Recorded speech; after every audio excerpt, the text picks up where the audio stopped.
You're listening to the God Life Culture Podcast, where faith and what's trending collide.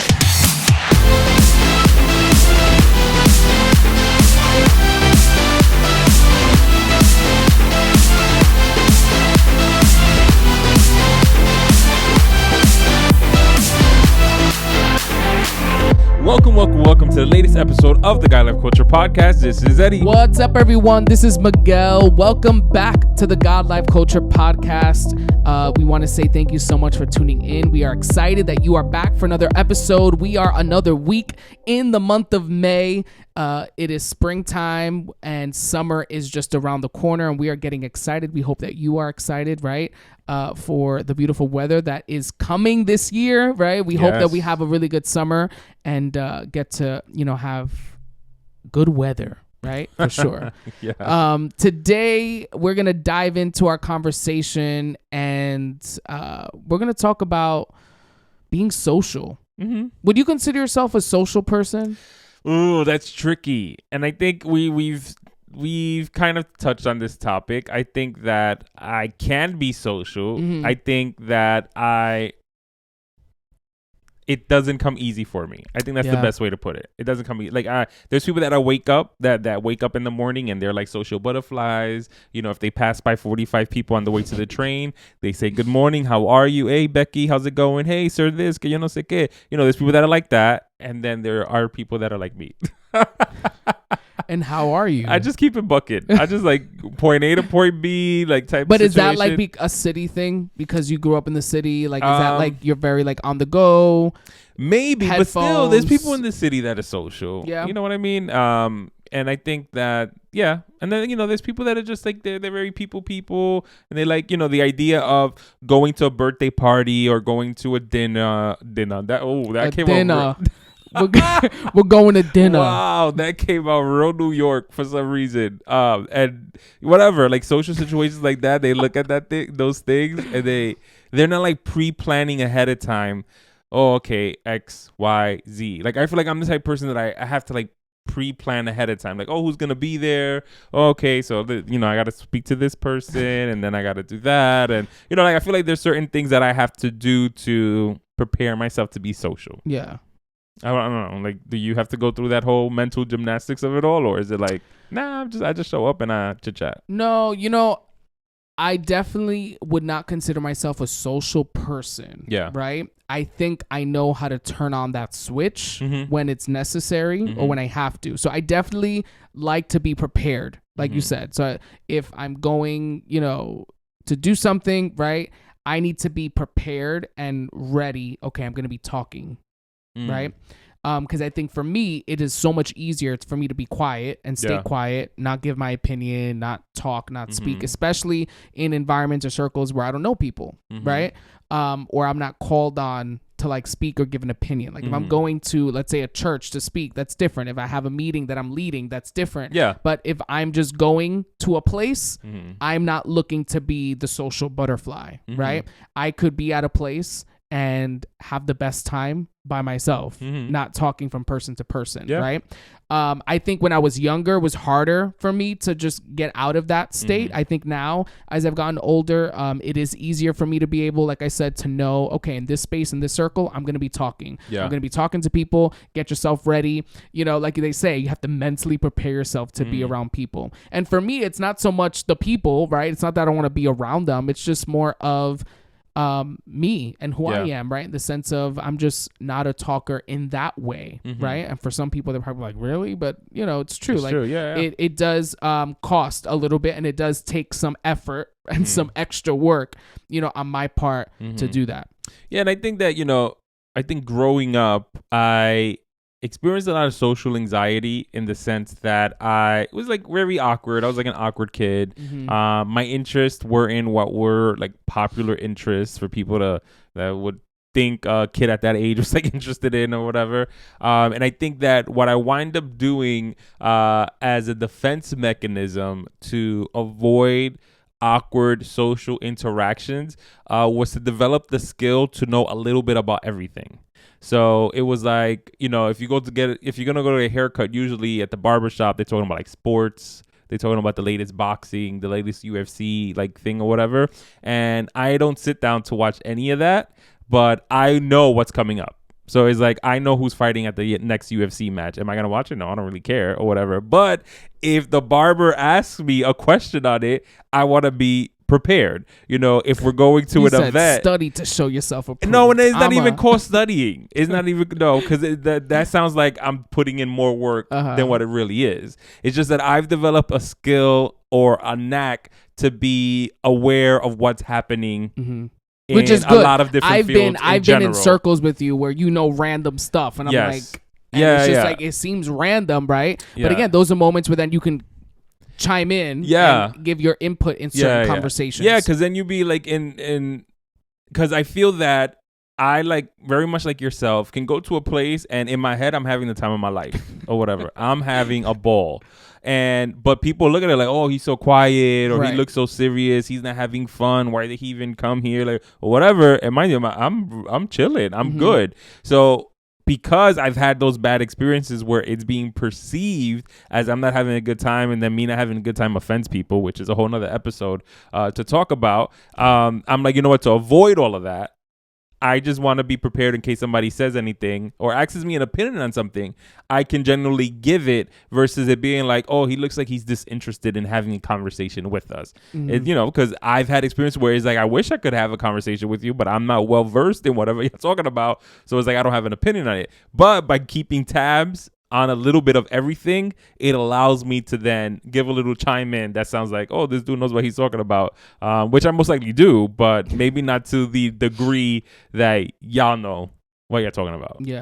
Yeah, I'm the type of person that when I went to the barber, now my cousin cuts my hair, right? So it's different. But when I went to a barber, when I would go, they always want to talk. It makes the time go by quicker. And I was the type of person that just cut my hair. I don't want to talk. And I had like the best barber, coolest dude. But to me, it was just like, please stop. Right. And just, again, it wasn't against him. It was just me. I didn't want to be talking. Like in this moment, you know, I just cut my hair, and it was just like, I like the quiet. You know what I mean? So that, but they're getting asked questions about this movie, that movie, the show that's on this, and, you know, it was one of those things where I would just answer the question and not say anything else after that. I'm so bad. I felt so bad. But it's just one of those moments, again, where then I think you learn as you grow and as you kind of, you know, get older and more mature, right? We leave the Peter Pan syndrome to the side, right? We spoke about that last week. But that idea of then you begin to realize, you know, and sometimes, like you said, when you're in certain conversations or environments where you may not know what they're talking about or may not have that interest or you're not well versed, I think there is always a way to still chime in the conversation or wait for a moment where they do say something that you do know about, or even flip the conversation completely different and talk about something else, you know, and hopes that they will continue that convo and that's be like, anyways. You know? And also, again, that's kind of like the hard part, right? Like being bold enough and confident enough to actually do that. Because for most people, if you're shy or you're just more to yourself, introverted, that doesn't even come naturally to you. The idea of switching up a conversation and the topic, right? So you can talk, right? But I think that, you know, usually everybody has their like circle. So in your circle, it's a lot more freer. You know, you understand this each is like other. Not talking about your friend group. This is outside of your friend group because for my wife and I's anniversary, we did this really cool thing. It's kind of like a version of the cooking competition Chop. There's a restaurant in Brooklyn. They actually have different locations, I believe in the tri-state area and maybe in even other states, where basically they get a group of people that come in to have a dining experience where there's two chefs competing with mystery ingredients, and they have to both create 3-course meals for you. And, you know, it's like this really cool thing. It's fun. It's a very good experience. You get to walk around. You get to ask the chefs, like, all this stuff or whatever. But you're sat with people you don't know. So we went into it thinking we're going to have our own little private little table, just the two of us, to like have like a, you know, romantic moment. Nah, we were sitting next to a different couple. But what was really nice about the other couple was they were very engaging. So even though my wife and I are like, we would get like nervous in the sense that, you know, we're not we don't ever like to talk. Not that we don't like to talk to a lot of people. That's not that horrible. But, it's more challenging for us to do that.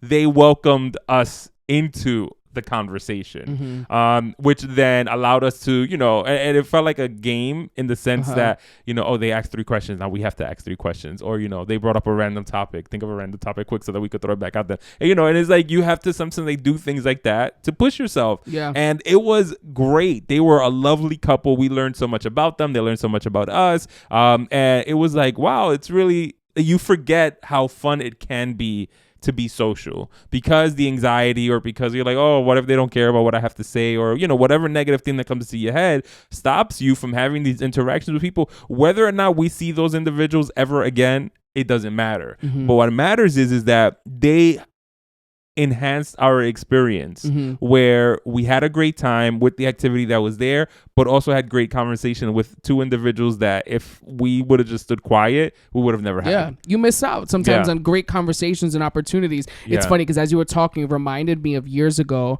for one of our anniversaries, we went on a cruise, like the New York City cruise. And I had booked this whole like dinner on the cruise and everything. But I didn't know that it was just very the tables are very close. So like although we weren't like with like it wasn't one table that we were sitting at, the next table was just, there was this little space that were right there. So it was really like sets of 4 that you were close clusters, to. And I just remember we looked at each other because me and my wife are similar in that way too. We're like, we're gonna have to talk, like to other people. And it's just funny because you go with that mentality of like it's just gonna be you 2 and you're gonna talk and whatever, and then you realize nope, there's like 2 people right there, and then it's like that awkward moment where they're sitting like they're not next to you, they're not at the same table, but they are, where like you can hear their conversations and you can hear what they're asking for and like little things like that. So it's not like we could just start talking by ourselves privately. They were gonna be listening and hearing too, and it's just funny when you're kind of put in situations like that, it almost forces you, like you said, to talk and to talk to people. And sometimes, you even just, like you said, not that you forget how fun it is, but the idea of like you actually can learn something or you actually can pick up on things from different people by talking to other people and having these experiences where it then in turn may help you process something, or in turn may help you think about something, or just see something in a different way, in a different perspective that you've never seen it before. And I think it takes, again, it's a skill to kind of look at situations like this that you enter and look at it like, okay, we're going to have to talk, but we're going to make the best of this, and like, what am I going to get out of this conversation? Like, what am I going to, and sometimes it's a risk to do that, but when you do it and you're in it, it gets easier. Yes. It's hard to break the ice. It's hard to figure out like, oh, so, like how to start it off. But once you start talking, you kind of get into that rhythm. It flows much better. Yeah, absolutely. And I feel like, I think purposely sometimes God puts us in those situations, because I had years ago a friend of mine and we went to a Brooke Fraser concert, and it's called a Brooke Fraser concert, so I thought it was going to be at a concert venue, like auditorium situation or whatever. It was not. It was at a venue, which was really good. It was a venue that has food, so they set up tables. And once again, it was one of those situations where we're sat at a table with other individuals. We had no idea who they were, but throughout the night, thank God there was a commonality, which was Brooke Fraser, her music and all that stuff. So it's like, oh, when was since when have you been a fan of Brooke Fraser and all this and whatever? And then you have to start having those conversations that lead to other different conversations or whatever, to the point that, halfway through the night, we're like sharing food with each other. They're ordering stuff and like, oh, here, take some ours. And, it's once again like this. And I feel that it's funny because that's a lot. You would be like, nah, I don't share my food with nobody.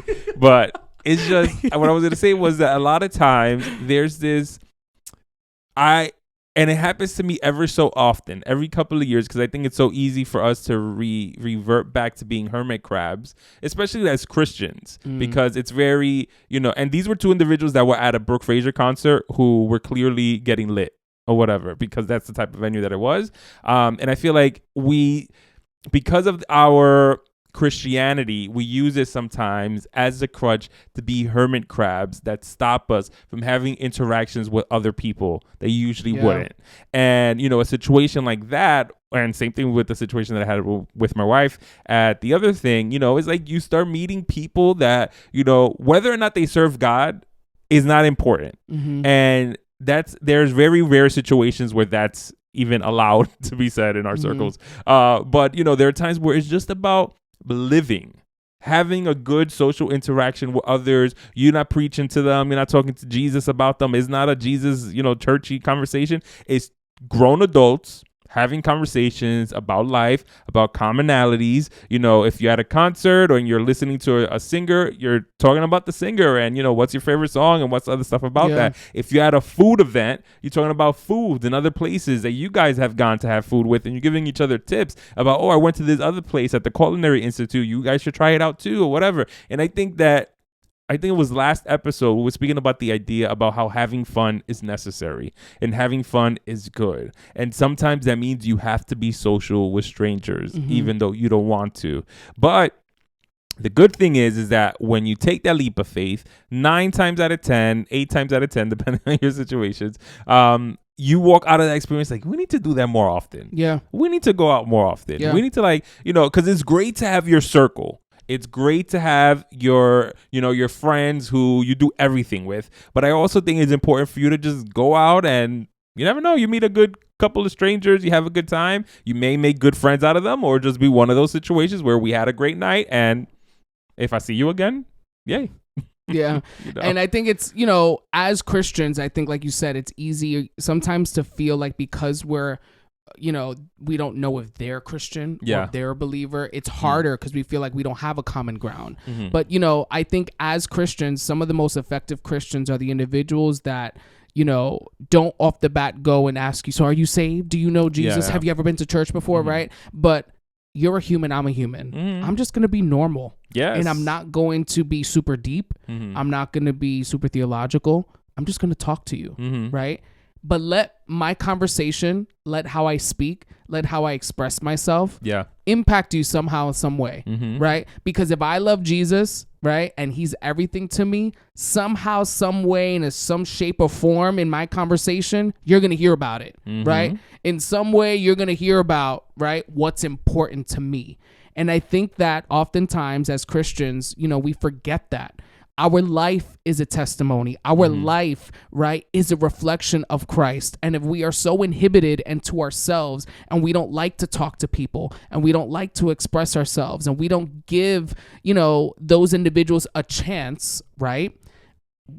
You may be that Jesus that they needed to see, right? You may be that example that they needed to see. You may be that bridge, right, that kind of brings them or connects them to a church or connects them to starting a relationship with God or questioning, right, all of these things. And think about how many opportunities maybe you missed out on because you let kind of social anxiety take over. Yeah. And social anxiety is a real thing. Yeah, it's legit. Absolutely. It's real, right? Yeah. For some individuals, it's really real. And I think that there is a way to overcome that. There is a way to overcome that, especially as Christians and believers, right? People see us, they have to interact with us, and we have to interact with them in order to really resonate and in order to really impact their life and point them to Jesus, right? I can't, we can't save people just by walking past them, you know what I mean? Or like not looking at them, right? Or standing right next to them and not addressing them, not having a conversation because we don't like to talk to people, right? Sometimes we have to. Yeah. And it doesn't have, like I said, it doesn't have to be super deep, but in just the way you carry yourself, right? You're able to really impact people. Yeah, absolutely. I agree with that 100%. And I think that, if there's a takeaway for, the conversation with today is also the idea that sometimes the people that look the most social are also people that suffer with social anxiety, because I feel like people will say that about us, because we're teachers, we're speakers, we lead a lot of stuff, we're always in the front or whatever, the idea that they will look at us and think that we don't, not that it takes us effort to be social with other people. It's like, now you're lying. You're just trying to like fit in. It's like, no, we not. And then first of all, I don't try to fit in with nobody. No, it's not.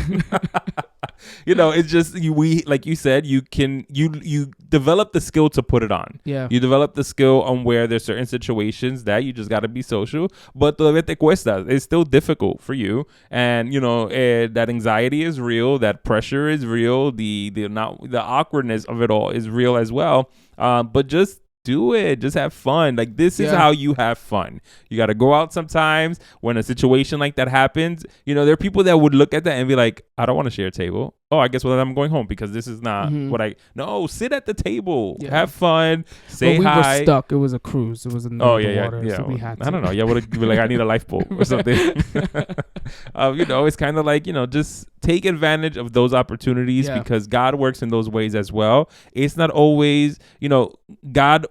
I think you were mentioning this scripture from the last episode as well, where God wants us to have joy. God wants us to have peace. God wants us to have fun. And it's not always about doing laps in a church. Mm-hmm. Sometimes God is looking for you to just have a great, you know, social experience with other people and then have a great conversation with your partner on the way back home. And you had a great night. Awesome. Yeah. You know, that comes from the Lord as well. Yeah. That comes from God. Absolutely. So I hope this conversation encourages you today to maybe step out of your comfort zone, have a conversation with someone, right, that maybe you normally wouldn't talk to. Or if you find yourself in a moment where there's just someone there and it's like, we could stay quiet for the next 5 minutes, or I can ask them how their day is going or whatever, right? Kind of take that moment, take that step. It's not easy. It may feel weird. It may be awkward. And you may leave there being like, I'm never doing that again. And that's okay, right? But I think that there are some moments where God orchestrates us to meet certain people and it's not just a coincidence. Yeah. So we thank you for tuning in to today's episode. Be sure to follow us on social media, Facebook, Instagram. Be sure to subscribe to us wherever you listen to your podcast so you can be notified every time we drop a new episode. Go out there and go talk to someone. Yes. So thank you once again. Oh, and tell them about the podcast. Yes. So thank you once again for tuning into the latest episode of the God Life Culture podcast. That's God Life Culture. Until next time. See ya. Bye.